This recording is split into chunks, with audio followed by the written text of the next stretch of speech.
Des bouquets séchés d'absinthe et d'achillée millefeuille sont suspendus à un crochet près de la porte, à côté de cordes à mesurer. Sur la table se trouve un bol en argile rempli d'eau chaude et une bande de lin enroulée en anneaux. Le froid s'installe dans la maison lorsque le paroisse apporte un paquet scellé. Le bureau épiscopal confirme la convocation au tribunal ecclésiastique sur la base de rumeurs. Les objets quotidiens d'une sage-femme adulte sont soudainement soupçonnés. Les herbes sont qualifiées de sorcières, les cordes de obscènes et l'habitude de faire bouillir de l'eau de rituel. Ainsi, le métier appris des mères et des tantes est transformé en preuve. Et plus les rumeurs de miracles et de catastrophes se multiplient, plus il est facile de transformer un ensemble d'ustensiles ménagers en un autel effrayant. Bonjour à tous et ravi de vous retrouver. Écrivez-moi d'où vous regardez et laissez-moi un commentaire pour me dire quel sujet sur les règles quotidiennes et les pratiques corporelles du passé vous intéresse le plus. Bonne écoute. La suite est sans fiction. Dans les villes et les villages, les femmes adultes qui maîtrisent les techniques d'accouchement vivent à la croisée des chemins entre le soin et le risque. Leurs outils sont simples: de l'eau chaude, du lin propre, de l'huile, des herbes pour les frictions, des cordes pour mesurer le tour de taille, la connaissance de la position du bassin, la capacité d'appeler les voisines à l'aide. Elles sont payées en petite monnaie, en pain, en tissu. Parfois, on leur promet de les payer après la récolte. Et c'est là qu'apparaît la première faille. Dans une communauté soudée, l'argent et la réputation vont de pair. Si la cliente n'est pas satisfaite, si les proches se disputent à propos du paiement, si les voisins subissent une perte, la culpabilité et le ressentiment trouvent rapidement un nom. Ensuite, le mécanisme de la rumeur publique se met en marche. Il suffit que le juge ecclésiastique ouvre une affaire et convoque les parties pour clarification. Les greffes aiment l'ordre. Il n'y a pas de chanson sur la sorcière, mais une formule. La convocation sur rumeur est inscrite de manière laconique. Qui a signalé, qui peut confirmer, qui était présent. Les témoins sont priés de se présenter à telle date. Seuls les adultes, dignes de confiance, sont acceptés. Le fond de l'affaire semble banal: un différend sur le montant d'une rémunération, un malentendu au sujet d'un cadeau, une plainte pour appropriation d'une décoction à base de plantes déjà payées à une autre sage-femme, une plainte d'un chirurgien barbier qui estime qu'on lui vole ses clients. La concurrence entre artisans déborde ainsi sur le terrain de la morale. Les prêtres dénoncent depuis leur chair les pratiques secrètes, tandis que les marchands du marché ajoutent leurs calculs. Si l'on reconnaît les sages-femmes comme impures, une partie des dépenses de la famille ira aux médecins et herboristes officiels, dont les services sont plus coûteux et dont les liens avec la ville sont plus solides. Le premier revirement préparé ici est simple. À la base de la sorcellerie ne se trouve pas le miracle, mais l'économie de la commande. Les registres judiciaires savent consigner les faits physiques sans sensationnalisme. Il n'y a pas d'images, mais des témoignages. Les voisines adultes parlent de l'huile avec laquelle elles se frictionnèrent le ventre, de l'infusion chaude qu'elles buvaient dans des tasses en argile, de la façon dont la sage-femme asseyait les femmes sur des bancs pour qu'elles puissent leur donner du lin et de l'eau, de la façon dont elle demandait d'ouvrir la fenêtre pour que la fumée ne les étouffe pas. Tout cela était considéré comme normal dans une année normale. Mais lors d'une année de peste, de famine ou de mauvaise récolte, chaque geste est interprété différemment. Si le village est frappé par de nombreuses maladies, c'est la faute d'une mauvaise herbe. Si le nombre de cas graves augmente en ville, c'est la faute d'une mauvaise femme. Et le deuxième revirement prend déjà de l'ampleur. Plus les conditions sanitaires sont mauvaises, plus le désir de trouver un coupable est fort, et plus il est facile de rejeter la responsabilité sur un métier visible de tous et non protégé par une guilde. Pendant que les seaux sèchent soigneusement dans les salles des chancelleries, des tracts circulent sur les marchés, des pamphlets tardifs où le savoir féminin est délibérément sexualisée et diabolisée. Les auteurs de ces tracts savent rassembler les foules, des mots enflammés, une pincée de témoignages sans nom vérifiable, une allusion à des relations secrètes avec les démons, derrière laquelle se cache la peur que les femmes puissent disposer de leur corps et de leur maison sans l'autorisation d'autrui. Le tract a une durée de vie courte, mais il frappe immédiatement à 3 endroits: les revenus, les clientes prennent peur, la dignité, les proches exigent une purification, le droit, il est plus facile pour un juge d'ouvrir une affaire lorsque la ville est en effervescence. Le 3e rebondissement se prépare discrètement. Le scandale médiatique fait pression sur le tribunal et les deux se nourrissent de la même source d'inquiétude. Au cœur des affaires apparaît un conflit entre la pratique et la prédication. La pratique dit que les adultes ont besoin d'avoir accès à l'hygiène, à l'eau chaude, à du linge propre, à une main experte capable d'évaluer les risques. La prédication exige de protéger la modestie du regard des autres, de limiter l'intervention et remplace les mesures sanitaires par la discipline de la prière. Lorsque la prédication remplace l'économie, les traumatismes et les complications augmentent. Mais la faute n'incombe pas à la doctrine, mais à ceux qui étaient là présents lorsque les choses ont mal tourné. Et là, les concurrents attendent déjà. Des chirurgiens barbiers et des herboristes sans expérience obstétricale sont prêts à prendre la relève si la sage-femme est mise à l'écart pour se repentir. Tous les personnages ici sont adultes et la cruauté est institutionnelle, privés de revenus, exclure de la profession, forcés à accepter publiquement le stigmate par des interdictions et des amendes. Ce n'est pas une punition spectaculaire, mais une pression quotidienne qui refroidit les doigts et vide les paniers. Les archives montrent également la tendance inverse, les tentatives des sages-femmes elles-mêmes de redresser la situation. Dans certaines paroisses, les femmes adultes étaient obligées de prêter serment de sobriété et d'honnêteté, on notait les noms de leurs garants, on approuvait les listes d'herbes autorisées. On apprenait aux sages-femmes à présenter au tribunal un panier propre, du lin, de l'eau, de l'huile, une mesure, des ciseaux, du fil, ni poudre secrète, ni signe diabolique. Là où ces pratiques étaient consignées par écrit, le nombre d'affaires sur oui-dire diminuait. Le papier sur lequel sont consignés un ensemble d'objets et de règles fonctionne comme un bouclier. Mais le bouclier se brise lorsqu'une nouvelle vague de pamphlets et de sermons s'abat sur la ville. Alors, ce ne sont plus des objets qui sont traînés devant les tribunaux, mais des images. Et c'est là que la différence entre le mythe et le document devient cruciale. Le document parle de rémunération et de mesures de sécurité.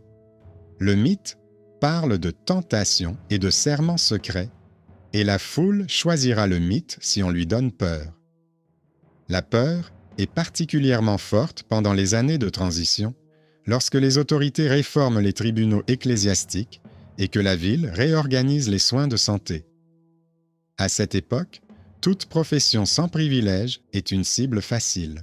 Dans les affaires, on voit apparaître des femmes adultes avec des reconnaissances de dettes pour de petites sommes, tant pour l'aide, tant pour le lin et l'huile, tant pour la nuit passée chez le client. Ces notes sont plus importantes que des centaines de rumeurs. Elles montrent que le savoir est un travail avec une rémunération et des dépenses, et non un pouvoir secret. Mais les tribunaux, sentant la pression, commencent à poser des questions sur les chants, les gestes, pourquoi la fenêtre n'a pas été ouverte immédiatement et pourquoi l'eau était chaude et non froide. Tout ce qui était hier un signe de minutie devient demain un motif de suspicion. Telle est la sombre réalité.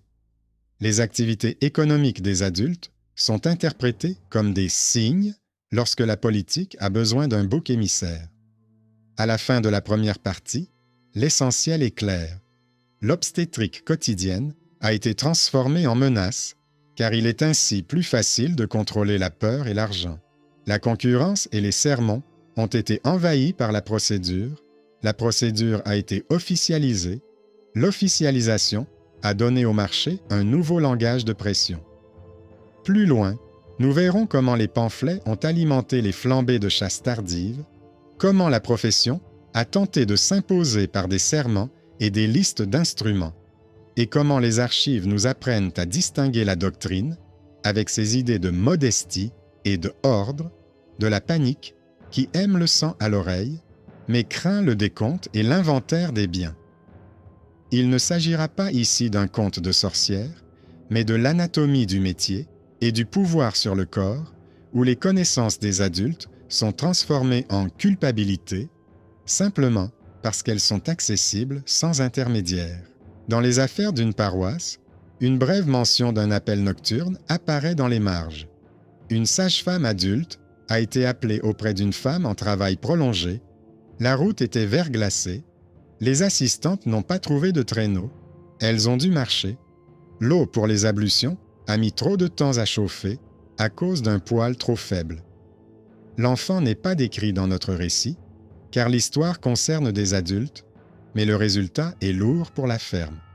Fatigue, larmes, rupture des accords avec les employés.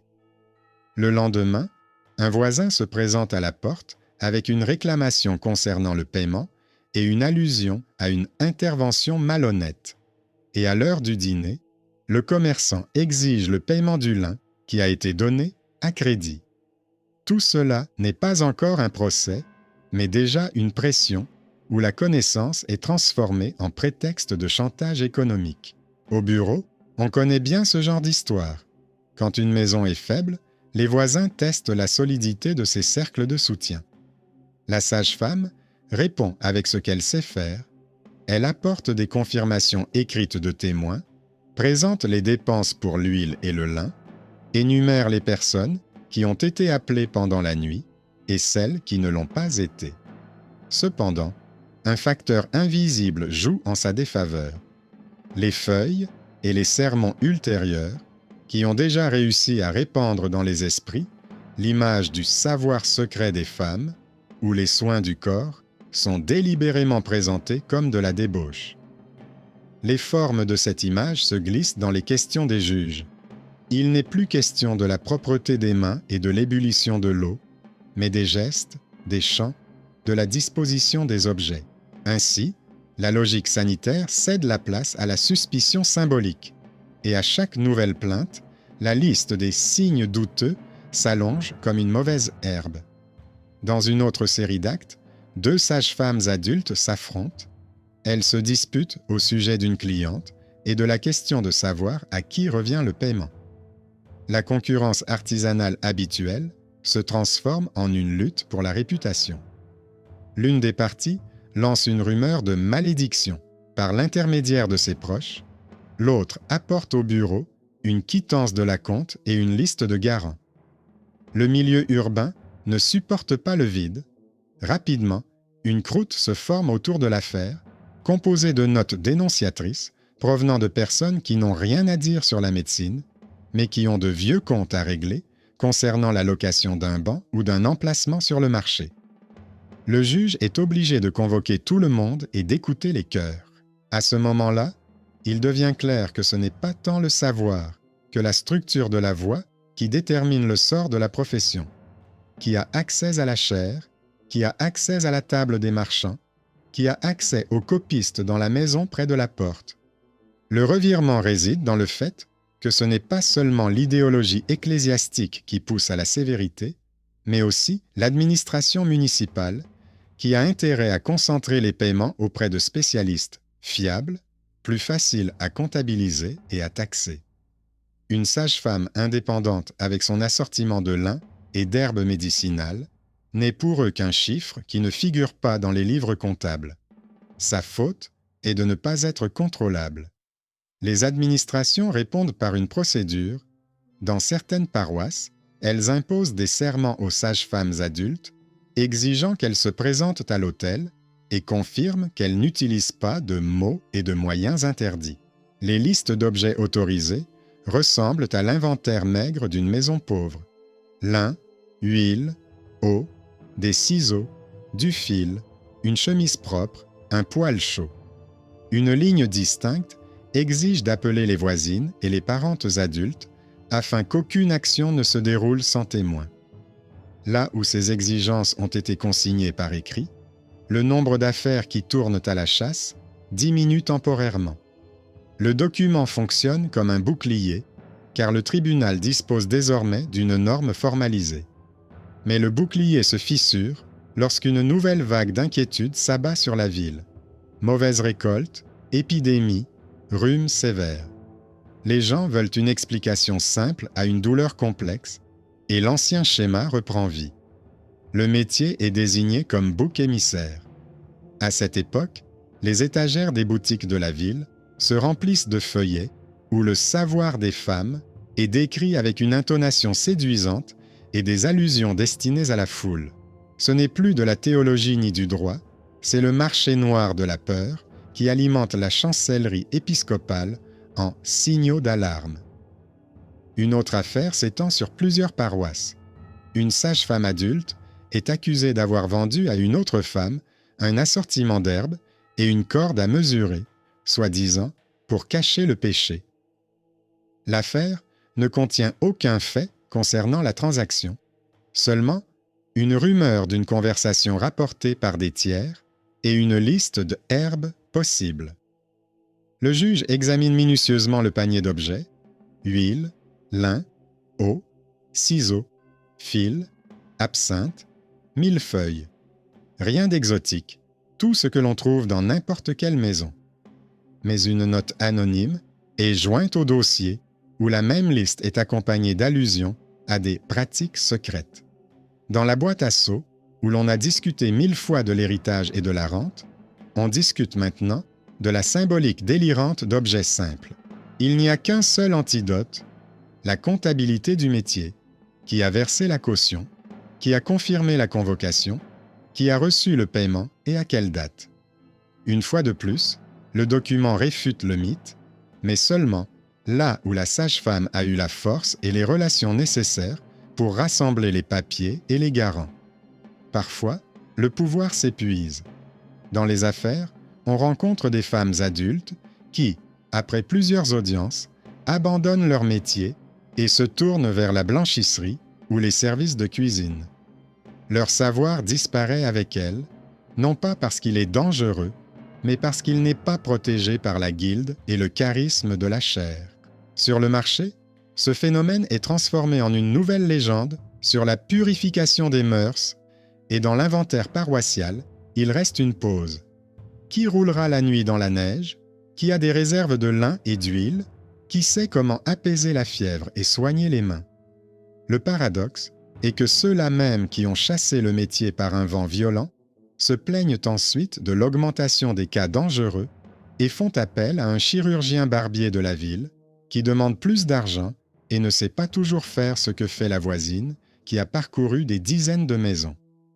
Ces dépenses ne figureront pas dans les registres car le registre aime les mythes et n'aime pas les contes. Dans certaines localités, les autorités municipales tentent un compromis. Elles proposent un registre des sages-femmes, un serment obligatoire et le droit de travailler uniquement sous la responsabilité de 2 ou 3 matrones adultes. En échange, elles promettent une protection contre les accusations arbitraires et les purges publiques sur la place publique. Là où cela a pu être enregistré et respecté, les conflits ne disparaissent pas, mais deviennent plus courts et moins coûteux. On apprend aux sages-femmes à montrer leurs mains propres, à faire bouillir l'eau en présence de témoins, à conserver les herbes dans des sachets signés, à tenir un petit carnet de dépenses. Tout cela reste vulnérable aux vagues de panique, mais au moins, il y a quelque chose à mettre sur la table du tribunal, à part le bruit des voix. Les archives montreront, des années plus tard, une chose simple. Là où les registres, les serments et les listes d'objets fonctionnaient au minimum, il y avait moins de feuilles, et là où la ville jouait le spectacle et attisait la prédication, il y avait plus de feuilles, et elles devenaient plus chères pour tout le monde. La partie la plus sombre est la fin de la saison de chasse, lorsque la peur et la propagande pousse les mains les plus sévères à agir. Il n'y aura pas ici de pendaison publique, ni de bûcher. Ce n'est pas le genre, ni la géographie. Mais il y aura des interdictions d'exercer, des refus de rémunération, des expulsions, des amendes, des stigmates dans les inventaires. Les adultes privés de leur métier s'appauvrissent et la ville devient plus dangereuse. La baisse des compétences sanitaires ne suscite pas d'applaudissements, mais elle allonge les files d'attente dans les hôpitaux et ajoute une odeur âcre de vinaigre dans les maisons. L'arsenal de survie, lin, eau, huile, mains propres, connaissance de la position du bassin, reste le même, mais l'accès à celui-ci donne l'impression d'être aliéné. Les corps ont toujours besoin de chaleur et de soins, mais le pouvoir, qui a choisi la panique, remplace cette vérité par de belles feuilles. À la fin de cette partie, on voit comment les archives nous apprennent à lire, à distinguer la doctrine, qui tente de réglementer l'ordre et la modestie, de la panique, qui transforme le métier en culpabilité afin de gagner en pouvoir. Il faudra ensuite comprendre comment le mythe met la main dans la poche de la maison, pourquoi la prédication s'allie si facilement à la délation, et ce que les adultes de la communauté peuvent faire pour redonner à la connaissance la forme d'un contrat plutôt que d'un stigmate.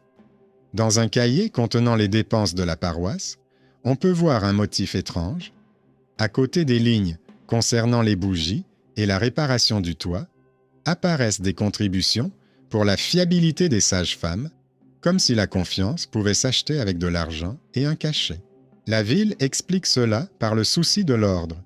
Les femmes adultes se voient proposer de verser une caution et d'obtenir un permis, en échange de quoi elles bénéficient d'une protection contre l'arbitraire.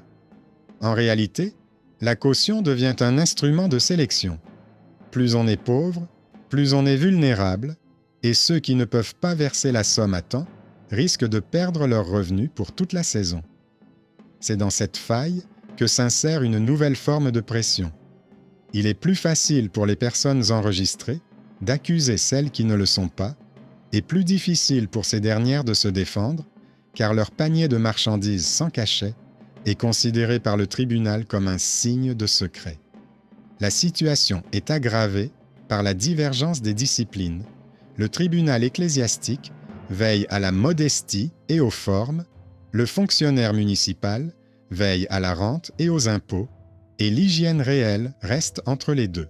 Là où, en hiver, le poêle faiblit et où l'eau froide met longtemps à bouillir, le registre et le sermon ne sauvent pas, mais c'est précisément là que la prochaine rumeur arrive, car le malheur aime les explications simples, accuser celui qui était le plus proche du corps et du risque. Ainsi, le mythe est alimenté par la pauvreté. Dans de rares documents, on trouve une tentative d'orienter le débat vers l'éducation. Plusieurs villes essaient de réunir les sages-femmes adultes pour leur donner de brèves leçons de bon sens. Montrer comment faire bouillir de l'eau sans gaspiller de bois, comment tenir une liste des dépenses, comment conserver les herbes dans des sachets étiquetés et qui doit voir le panier avant de commencer le travail. On y explique également quels gestes et mots sont mal interprétés par la foule et comment se prémunir contre les soupçons. Garder un œil sur les témoins, noter l'heure d'arrivée et de départ, appeler les voisines afin que chaque manipulation soit effectuée en présence d'une spectatrice adulte. Ces pratiques sont ennuyeuses et sans intérêt, mais elles réduisent les risques de dénonciation. Cependant, elles sont éclipsées par le bruit médiatique, les pamphlets s'appauvrissent en fait, mais s'enrichissent en images, et l'image est toujours plus rapide que la procédure. Lorsque de nouveaux tracts apparaissent dans la ville, avec une nouvelle histoire sur la connaissance destructrice, ceux qui ont peur pour leur réputation cessent de se rendre au cours, et même le fait d'avoir une autorisation ne les sauve plus. L'autorisation est considérée comme un privilège et un motif d'envie. Le revirement préparé se reflète dans les chiffres de fréquentation. Plus le marché est bruyant, plus la fréquentation des cours est faible, et plus le tribunal demande souvent la satisfaction publique de la foule, bien qu'il n'y ait pas une seule ligne à ce sujet dans les livres. Quelque part sur la côte, un clerc obstiné note dans le registre paroissial une formule laconique: les sages-femmes adultes doivent garder les mains propres, avoir des récipients séparés pour l'eau, montrer leurs ciseaux et leurs fils avant de commencer à travailler et garder leurs mesures à cordes devant des témoins. Il n'en fait pas une théologie, il en fait une liste de contrôle. À côté, dans le cahier du comptable, sont notées les dépenses des maisons pour le lin, le vinaigre, le bois et l'huile, précisément les articles que les accusateurs qualifieront plus tard de suspects. La comparaison de ces deux colonnes produit un effet glaçant sur l'archiviste qui lit cette page plusieurs siècles plus tard. Les éléments qui sauvent et ceux qui accusent coïncident ligne par ligne. Cela signifie que l'arme n'est pas dans l'objet, mais dans l'interprétation, et que l'interprétation est motivée par le profit. Un autre revirement apparaît ici. La connaissance est considérée comme une faute non pas lorsqu'elle est nuisible, mais lorsqu'elle est incontrôlable et non prise en compte sur le plan économique. Une personne adulte, capable d'aider sans intermédiaire, dérange le système de calcul. Parfois, on devine la main d'un tiers dans ses affaires, celle des concurrents dans le domaine médical, qui se sentent à l'étroit sur le marché. Les chirurgiens barbiers proposent à la ville un réseau de soins complet et agréé et promettent de rendre des comptes, mais ils ne possèdent pas toujours les compétences obstétricales qui se transmettaient de génération en génération dans les foyers. Leurs plaintes contre les pratiques sauvages sont alimentées par les mêmes craintes que les sermons. Une rhétorique confuse sur la débauche et le désordre recueille plus rapidement des signatures qu'une explication sur l'ébullition de l'eau et la propreté des mains. En réponse, les ecclésiastiques durcissent les serments, les fonctionnaires ajoutent des taxes, et dans les maisons, on retrouve les mêmes bols en argile et les mêmes morceaux de lin sur les tables et les mêmes routes nocturnes sur la glace. Les artisanes adultes sont obligées de vivre comme à la frontière. Chaque geste doit être précédé d'un témoin, chaque dépense doit être consignée sur une feuille, chaque nuit doit être prête à être contrôlée. C'est ainsi que naît une discipline de survie visqueuse et épuisante, non pas basée sur des miracles, mais sur des listes, des clés et des cachets. Le savoir est caché dans la comptabilité, car c'est le seul endroit où il n'est plus considéré comme de la sorcellerie. Vers la fin du cycle de chasse, lorsque la ville est saturée de rumeurs, la fatigue s'installe. Certaines affaires sont classées sans suite, d'autres sont étouffées par des accords internes. Dans certaines paroisses, on initie la réconciliation. On confirme à une sage-femme adulte le droit de travailler avec 2 marraines et l'accès aux poêles de l'hôpital pour chauffer l'eau sans payer le bois, en échange de quoi elle s'engage à montrer son panier d'objets et à tenir un registre. C'est un compromis peu élégant, mais qui fonctionne. Il n'éteint pas la jalousie et ne fait pas disparaître les marchés aux feuilles, mais il redonne à ce métier une apparence de légalité. En conséquence, le prix de la dénonciation baisse. Pour déclencher un nouveau scandale, il ne suffit plus de murmurer des rumeurs sur les herbes, il faut montrer une violation de l'ordre établi. La foule n'en devient pas plus gentille, mais il lui coûte plus cher de semer la panique. Et dans ce coût plus élevé, il y a un premier véritable soulagement. Les archives, qui se moquent bien du goût des feuilles, nous laisseront dans quelques années ce qui résiste vraiment au temps. Les listes de garants, les gages, les serments, les listes d'objets, les horaires de chauffage en hiver et les registres des dépenses pour le lin. Il montrera comment l'obstétrique quotidienne a été transformée en menace et comment cette menace a été liée à l'argent, à l'accès et au droit. Il rappellera que les récits sur les sorcières se nourrissaient de 2 cuisines à la fois, la cuisine de la peur et la cuisine de la concurrence. Et si l'on lit attentivement, on verra apparaître la dernière chose, la plus importante. Le pouvoir sur le corps n'est pas un slogan des époques récentes, mais un vieux sujet économique difficile que l'on a tenté de résoudre par les tribunaux, les tampons et les tracts. Là où les listes et les exigences de main propre l'emportaient, la survie était plus importante que le mythe. Là où les tracts et les sermons l'emportaient, les connaissances des adultes étaient transformées en culpabilité, tandis que les réserves de lin s'épuisaient dans les maisons et que les poêles s'éteignaient. Il ne reste plus qu'à tirer le bilan et à nommer le résultat des décisions humaines, et non des images du marché, car ce ne sont pas les légendes qui sauvent, mais les règles ennuyeuses conservées par la main du copiste. La dernière chose que le parchemin consigne, c'est la lassitude de la ville face à ses propres histoires effrayantes et la lente reconstruction du monde adulte. Là où hier encore on courait après l'image, aujourd'hui on revient aux choses, les poêles, l'eau, le lin, les clés et la comptabilité. Le registre paroissial reçoit un simple ajout. À côté des dépenses pour les bougies et le toit, apparaît une ligne sur le droit des sages-femmes de chauffer de l'eau sur le poêle de l'hôpital sans payer le bois pendant la nuit. À côté, les noms des femmes adultes qui s'engagent à être témoins en cas de risque. En dessous, la liste des objets autorisés à être utilisés, avec des notes indiquant qui a vérifié le panier et quand. Ce n'est ni de la théologie ni de la poésie, c'est le langage de la survie. Il n'y a rien à montrer à la foule, mais cela permet de clore l'affaire sur la base de rumeurs, lorsque ce n'est pas la peur qui vient au tribunal, mais une liste. Dans les paroisses, où ces mesures ennuyeuses sont consignées par écrit, on économise ce qu'il y a de plus précieux, le silence des maisons et la santé des adultes. C'est là que le marché des tracts anonymes se vide le plus rapidement. Quand les registres sont sur la table, il est plus difficile pour un pamphlet de se faire passer pour un document. Et ici, la bifurcation finale devient évidente. Soit la ville paie cher pour la panique, soit elle paie pour l'ordre avec une formule sèche. Mais les archives ne romantisent pas la victoire. Elles montrent honnêtement le prix à payer. Les sages-femmes adultes doivent travailler sous le regard soupçonneux. Chaque manipulation est effectuée en présence de témoins. Chaque dépense est notée. Chaque appel est enregistré avec l'heure. Cela épuise et élimine les plus faibles.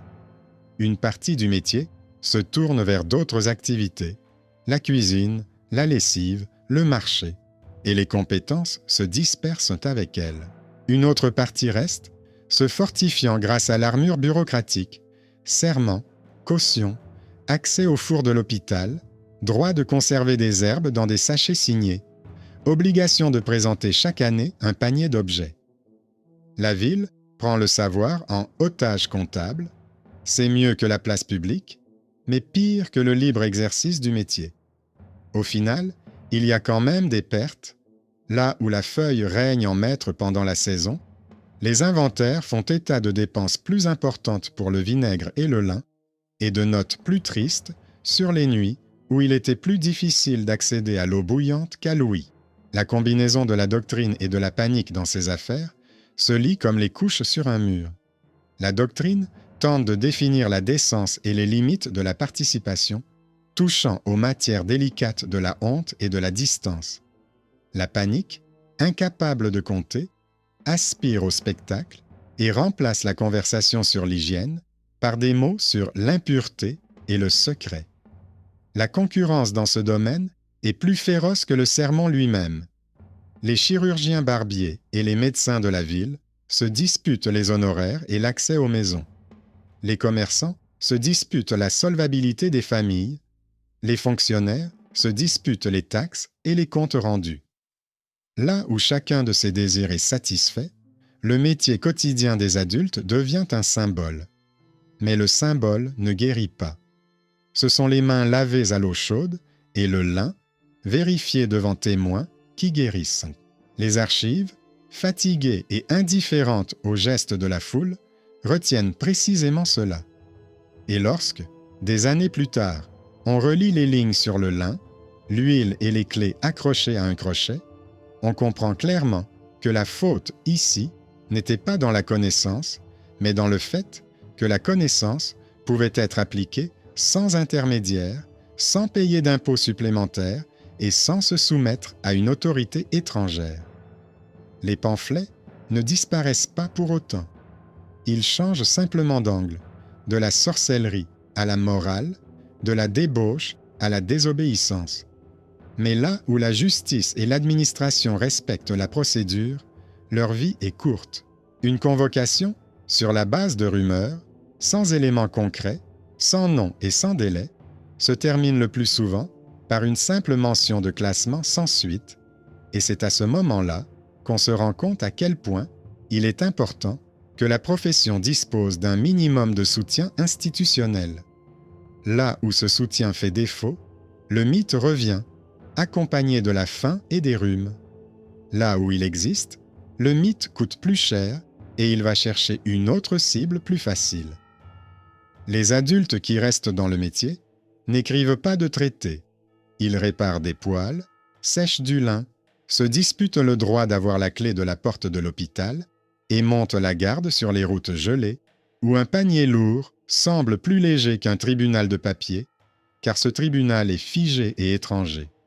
Ils apprennent à vivre avec le regard des témoins et avec un inventaire réduit à l'évidence, et il y a là une dignité amère. Préserver la vie sans en faire un spectacle. La dernière page de cette histoire ne parle ni de vengeance ni de miracle. Elle parle du fossé entre le mythe et le papier et du choix humain en faveur d'un ordre ennuyeux. Au centre, ce n'est pas la magie, mais le pouvoir sur le corps que l'on tente de retirer par la peur et de récupérer par une signature. C'est pourquoi la fin sonne creux, comme des pas dans le couloir en pierre du bureau. Les adultes retrouvent le droit d'exercer leur métier, mais dans le cadre étroit d'une liste, la ville conserve le sceau et la clé, le sermon avec la feuille de papier ne renonce pas à la conviction, mais à la lassitude du processus. Ce n'est pas la victoire de la lumière, c'est la stabilité de la maison.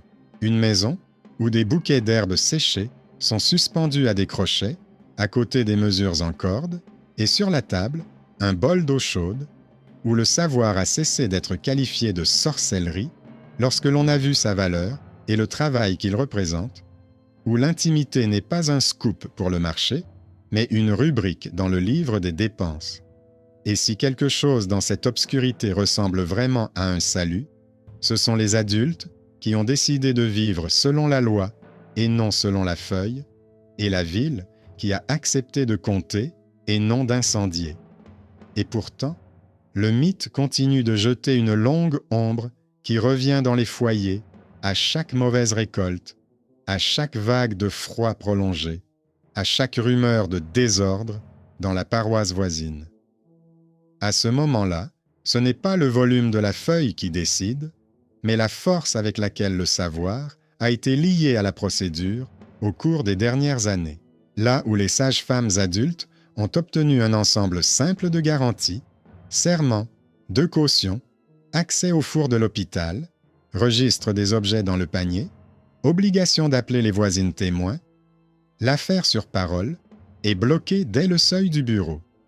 Il est plus facile pour le juge de poser sur la table le cahier où sont consignés les appels nocturnes et les dépenses en lin et en vinaigre que de fouiller dans une feuille anonyme contenant des allusions alléchantes. Là où ce cahier n'existe pas, tout recommence. Le sermon sur la modestie remplace la conversation sur l'eau bouillante et les mains propres.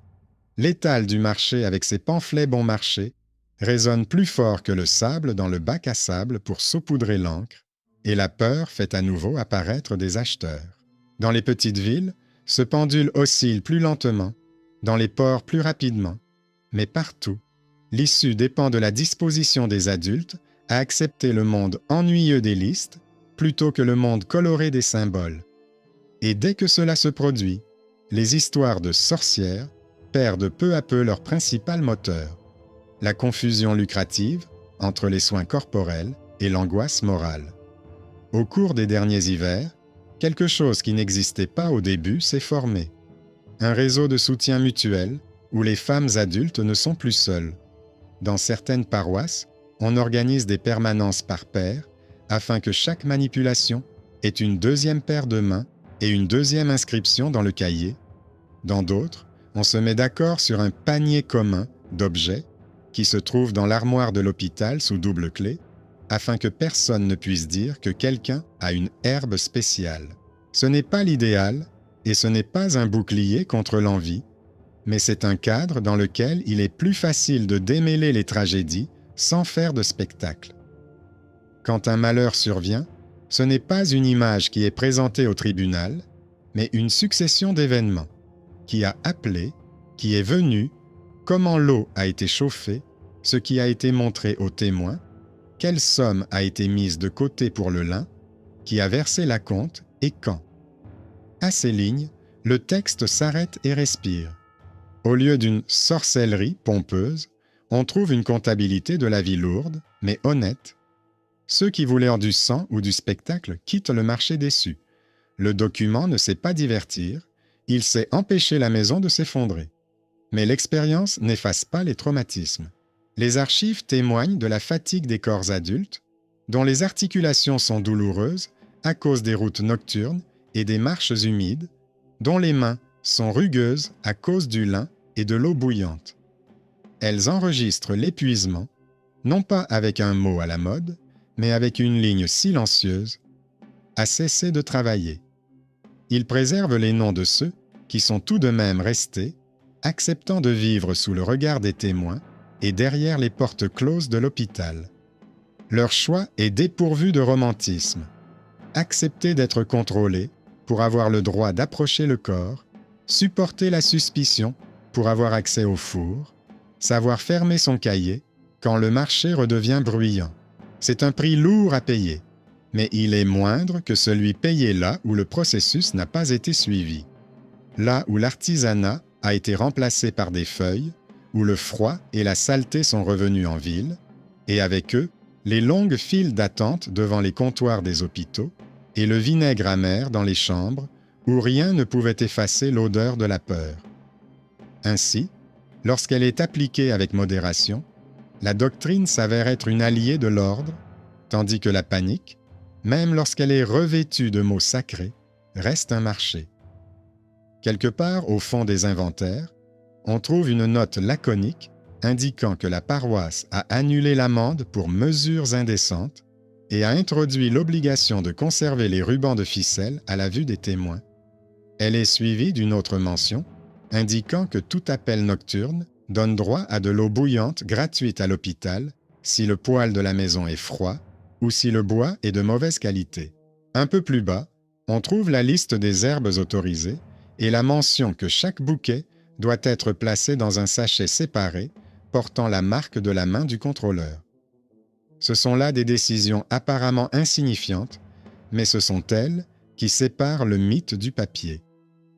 Là où elle fonctionne, la comptabilité intime, détestée de tous, cesse d'être un stigmate et devient une assurance. Les choses qui, hier encore, étaient qualifiées de menaces, sont transférées dans l'inventaire, comptabilisées, vérifiées, et ne sont plus une proie facile pour les tracts. À ce moment-là, on entend la plus discrète, la plus imperceptible des victoires de la vérité. La peur, dépourvue de symboles, coûte trop cher pour être achetée, et le souci, traduit en langage de Liszt, obtient enfin le droit de ne plus avoir à se justifier. La fin de cette histoire ne brandit pas de torche et ne promet pas d'idylle. Elle explique comment les connaissances quotidiennes des adultes sont devenues une faute et comment cette faute a été transformée en marchandise. Elle montre que la faute a été effacée non pas par des mots d'amour ou des larmes de repentir, mais par le travail fastidieux des registres, des serments et des clés. Au centre reste le pouvoir sur le corps, non pas mystérieux et sale, mais économique et communautaire, exigeant de l'eau, de la chaleur et des mains. Et s'il existe une issue que l'on peut qualifier de décision humaine, elle se présente ainsi. La ville accepte de compter plutôt que d'exciter. Le juge accepte de lire et non d'écouter le marché. Les adultes acceptent de travailler sous le regard des spectateurs afin de pouvoir travailler tout court. Alors, les bouquets d'herbes accrochés au crochet cessent d'être un symbole, les cordes de mesure cessent d'être une tentation et le sceau épiscopal cesse d'être une menace. Tout cela redevient ce qu'il était, des objets au service du corps et de la maison. Et lorsqu'un soir d'hiver, on apporte un paquet du bureau, il contient le plus souvent non pas une image effrayante, mais un formulaire. Ces mêmes lignes qui représentent la victoire difficile, mais honnête du papier sur la panique.